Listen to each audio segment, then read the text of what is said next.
Bonjour à tous. Cette année 2017 marque le 5e anniversaire de la révolution d'octobre, de la révolution russe. À cette occasion, le magazine français L'Express Témoin a consacré ses pages au siècle de la révolution, à ce siècle de l'histoire russe. Le voilà, ce magazine que j'ai acheté avec plaisir. Car je suis russe et tout ce qui concerne la Russie, aussi bien la littérature, l'histoire ou l'art, m'intéresse énormément. Dans ce magazine, on retrouve de nombreux articles de journalistes et de chroniqueurs français qui nous parlent de ces années, de l'année de 1917 à l'année 2017, du pouvoir de Lénine à Poutine, un siècle d'histoire russe. Il évoque dans ces articles la révolution d'octobre, bien évidemment. Ensuite, l'ère Staline, l'URSS en puissance. Ce sont les années du pouvoir de Khrouchtchev ou de Brejnev. Je suis née dans les années 70 en Russie. Je suis née sous le gouvernement de Brejnev. Je vais vous raconter un petit peu de ça.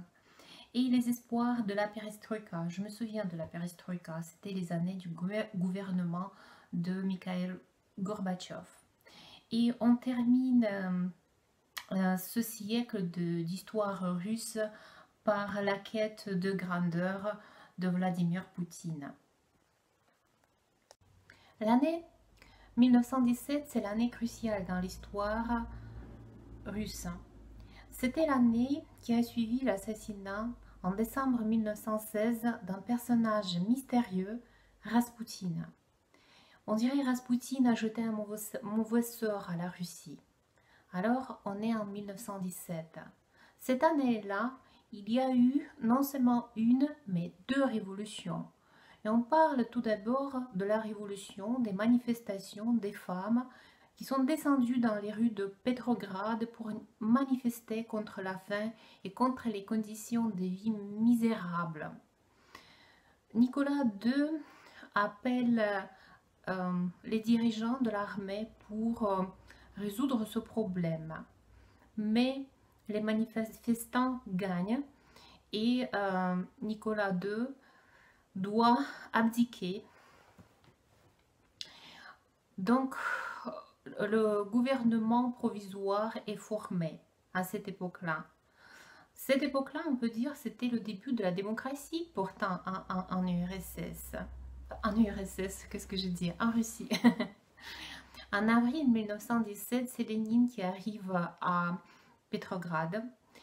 Il est secondé, il est épaulé par Trotsky, son copain, son camarade de la révolution.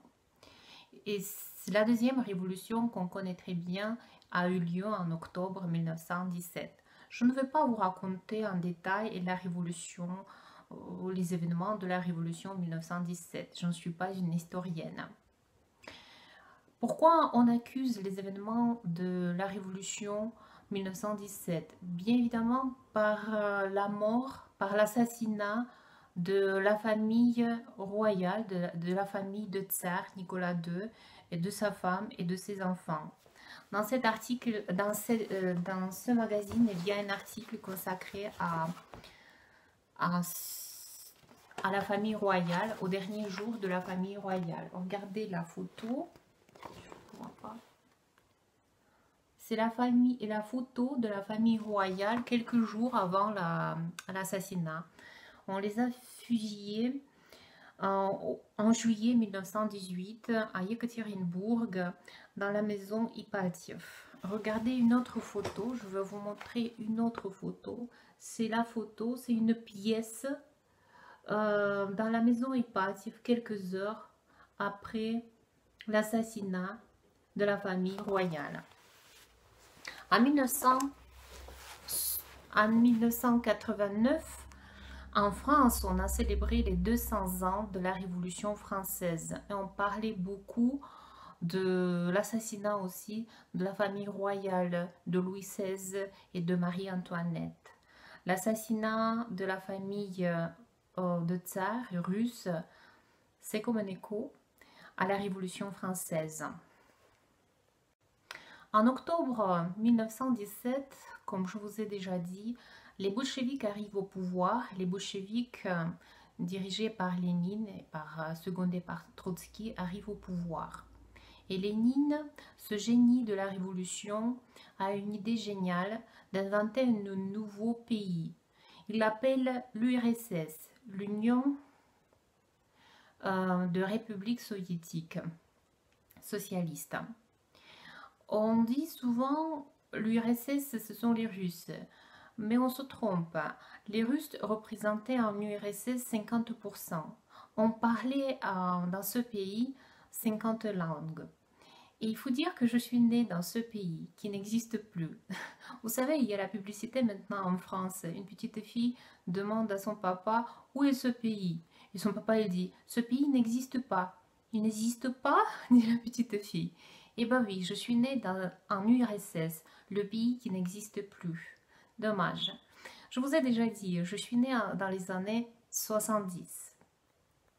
L'idée principale du gouvernement soviétique, c'était l'éducation d'un homme nouvel, qu'on appelait l'homo soviéticus. Et moi, j'étais éduquée comme l'homo soviéticus. L'homo soviéticus. Je me souviens très bien, à 7 ans, on commence l'école. On va à l'école la première fois. Et je me souviens très bien, ce jour-là, je suis allée à l'école et la première leçon, c'était la leçon de la paix. Je me souviens très bien, ma maîtresse, ma première maîtresse, elle nous a donné les Boukvar, c'est un livre avec lequel on était censé d'apprendre à lire. On ouvre précieusement ce livre et on voit les premières images. C'est bien sûr le portrait de Lénine. On est les petits-enfants de notre père spirituel, Lénine. On voit Mausolée, on voit le brise-glace qui porte le nom de Lénine, bien sûr. On voit le peuple qui représente les différentes républiques de notre pays, les Ouzbeks, les Ukrainiens, les Biélorusses, les Géorgiens, etc. On les appelait les frères. Et la maîtresse, elle commence la leçon. Elle dit, les enfants, je suis heureuse de vous dire que vous êtes les enfants les plus chanceux sur notre terre, car vous allez vivre pendant le communisme. Tout est flou dans ma tête, je ne sais pas, je ne comprends pas trop qu'est-ce que c'est le communisme. Mais on doit être heureux, car on est chanceux parce qu'on est né en URSS. Et on devait être les enfants dignes de notre père, je le répète, spirituel, de Lénine ou de Staline. On devenait les petits enfants d'octobre et on portait avec fierté notre petite étoile avec le portrait de Lénine enfant. Ensuite, quand on devenait plus grand, on devenait pionnier et on portait le foulard rouge. On devait être digne de notre pays, on devait être les enfants, les petits-enfants de communistes. Et voilà, c'est comme ça que j'ai vécu les années 70 et les années 80 en URSS. On parle beaucoup en Occident de goulag. Moi, je ne connaissais pas trop ce terme jusqu'à la fin des années 80. Qu'est-ce que c'était le goulag? Le goulag, c'était un endroit éloigné, souvent en Sibérie, où on pratiquait les travaux forcés, qui n'étaient pas payés. Mais les travaux forcés, on ne peut pas dire comme ça, mais les travaux comme ça étaient pratiqués en URSS dans les années 70 et dans les années 80, même si j'étais enfant, même si je n'étais qu'adolescent, je me souviens très bien de ces subotnik. Subotnik vient du mot subota, ça veut dire samedi. C'était le jour où on ne travaillait pas d'habitude et pourtant on devait faire quelque chose. Je me souviens très bien Le printemps, on devait briser la glace devant l'école, ou au printemps, on devait aider nos frères, on nous envoyait au kolkhoz pour ramasser les betteraves. Je n'aimais pas trop ça. Moi, je préférerais bien alors apprendre les vers de Pouchkine ou lire Dostoïevski ou même faire les exercices de maths. Mais mes amis étaient très contents, on prenait le bus, on chantait les chansons et on se dirigeait vers les kolkhozes.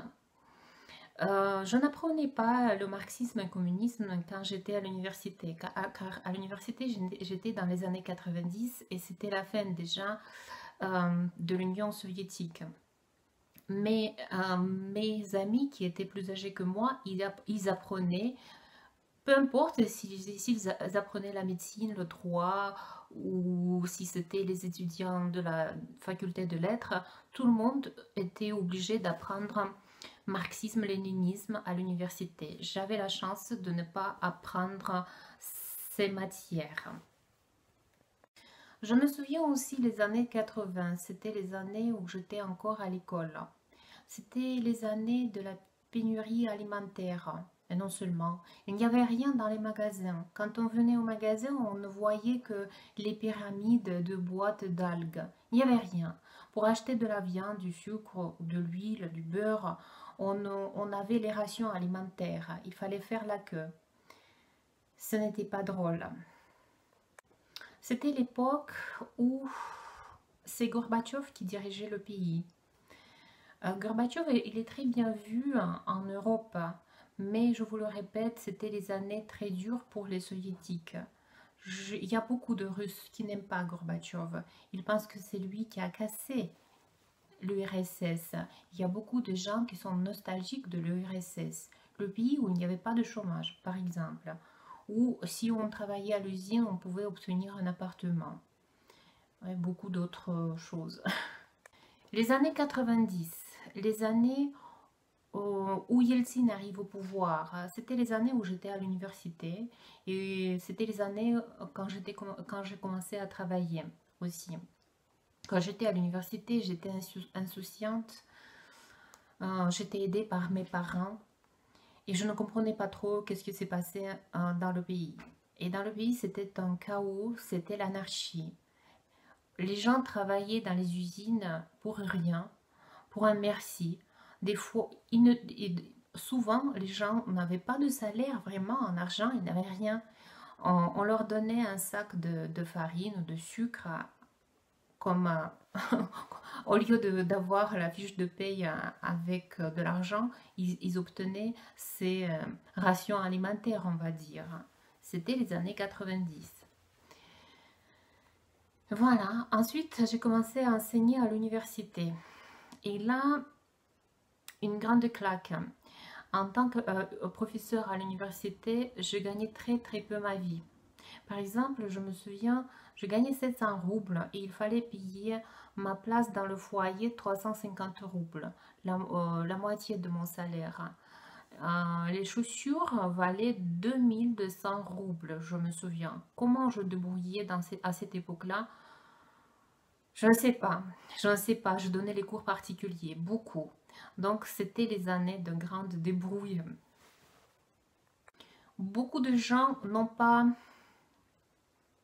pu vivre pendant ces années 90. Ils sont partis ailleurs, ils sont partis en Europe ou en Amérique. C'était l'immigration économique. Dommage. Et les années 2000, l'arrivée au pouvoir de Poutine suite aux attentats à Moscou, il était très dur. Il arrive au pouvoir, il commence à gérer un peu le pays. Poutine, il est en quête de grandeur. Je ne veux pas faire cette vidéo longue. Je vous invite simplement à lire ce magazine expressément consacré à ce siècle de la révolution russe, si ça vous intéresse. Dans ce magazine, vous retrouverez beaucoup d'articles sur les événements qui ont marqué mon pays de naissance, ou bien les personnages comme Sakharov, Solzhenitsyn, Nabokov et bien d'autres. Et pour terminer cette vidéo, je voulais vous citer la phrase de Lénine qu'il cite dans son célèbre L'État et la Révolution. Tandis que l'État existe, pas de liberté. Quand régnera la liberté, il n'y aura plus d'État. Je vous remercie que vous avez regardé ma vidéo jusqu'à la fin et moi je vous dis merci et à bientôt.